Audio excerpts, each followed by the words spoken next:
Selamat petang, salam sejahtera. Terima kasih karena bersama dengan saya di Nazlin Unity Channel.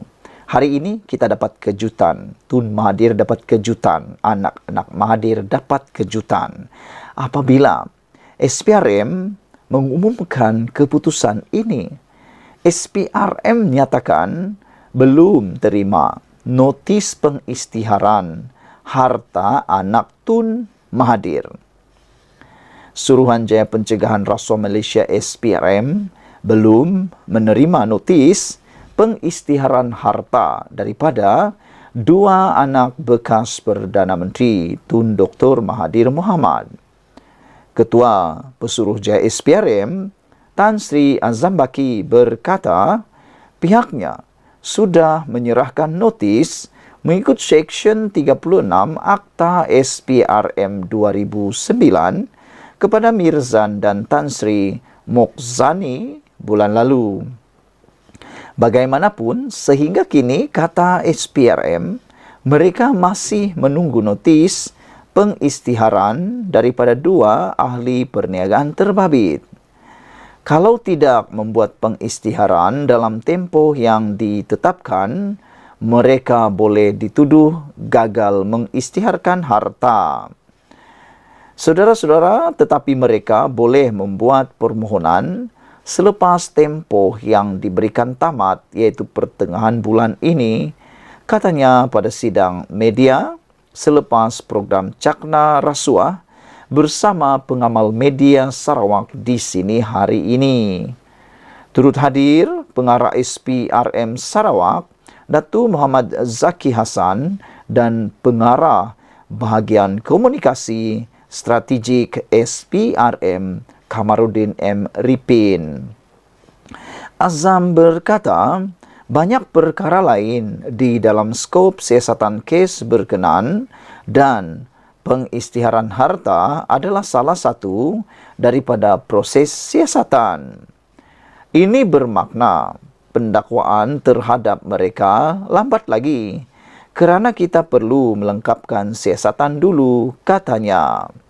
Pada 18 Januari lalu, SPRM menghendaki Mirzan mengisytiharkan segala aset ahli dan tidak ahli yang berada dalam pegangannya, sama ada di dalam atau di luar negara, dalam tempoh 30 hari dari notis tarik notis. Mokhzani pula disiasat mengikut Akta SPRM 2009 dan Akta Pencegahan Pengubahan Wang Haram, Pencegahan Pembiayaan Keganasan dan Hasil daripada Aktiviti Haram 2001. Sekian dulu untuk kali ini. Jangan lupa tinggalkan komen anda, tekan butang subscribe. Kita jumpa lagi. Bye-bye. Selamat malam. Habislah kali ini, kata netizen. Ini apabila SPRM umumkan Perdana Menteri yang dahulu, Menteri Keuangan dahulu yang terbabit kes Spanco akan disiasat. Itu sebabnya ramai netizen kata habislah kali ini. Semua yang terbabit dalam membuat keputusan penganugerahan kontrak, perolehan syarikat, membekal dan menguruskan kenderaan kerajaan Spanco Sendirian Berhad Spanco sejak syarikat berkenan beroperasi pada tahun 1990-an akan dipanggil bagi membantu siasatan yang pastinya Perdana Menteri, Menteri Keuangan pada waktu itu bukan Perdana Menterinya Anwar Ibrahim, tetapi anda tahu siapa Perdana Menteri pada waktu itu atau waktu selepas itu. Ketua Suruhanjaya Pencegahan Rasuah Malaysia SPRM Tan Sri Azam Baki berkata ia termasuk Perdana Menteri dan Menteri Keuangan ketika itu.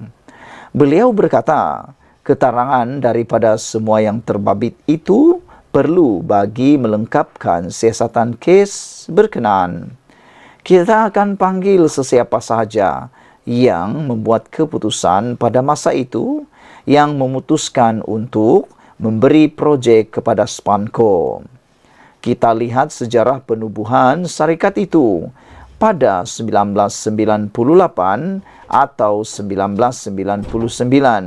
Jadi, sesiapa saja yang terbabit ketika itu termasuk Perdana Menteri dan Menteri Keuangan akan dipanggil untuk rekod kenyataan dan mengetahui apa yang mereka tahu berkenaan kes, katanya pada sidang media selepas program Cakna Rasuah bersama pengamal media di Sarawak di sini hari ini.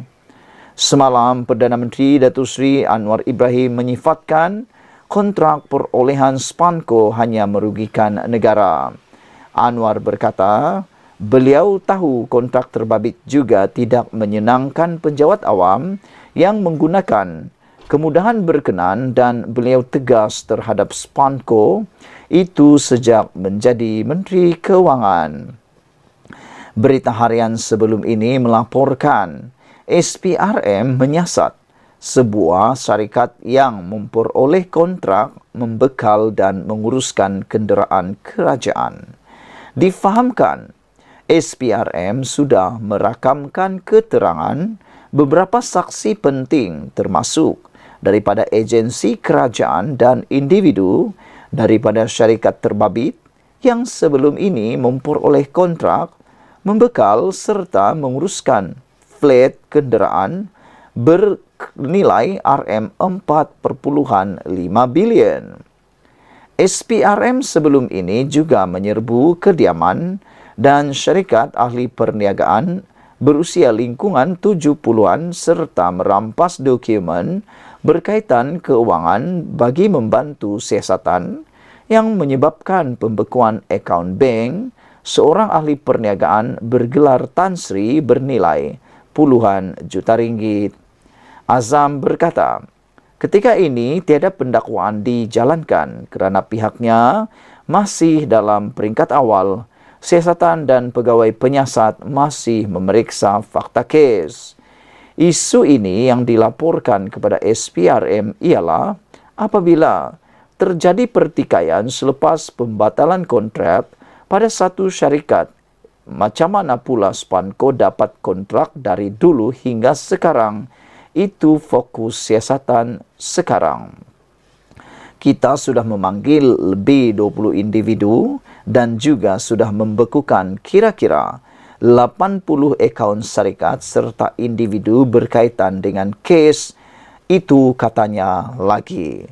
Sebelum itu, Anwar Ibrahim melalui kenyataan media mengatakan bahawa Spanco hanya merugikan negara. Saudara-saudara sekalian, yang menjadi persoalan besar daripada netizen pada malam ini ialah siapa Perdana Menteri yang terlibat dengan keputusan Spanco dan siapa Menteri Keuangan pada waktu itu. Sekian dulu untuk kali ini. Jangan lupa tinggalkan komen anda, tekan butang subscribe. Jumpa lagi. Bye-bye.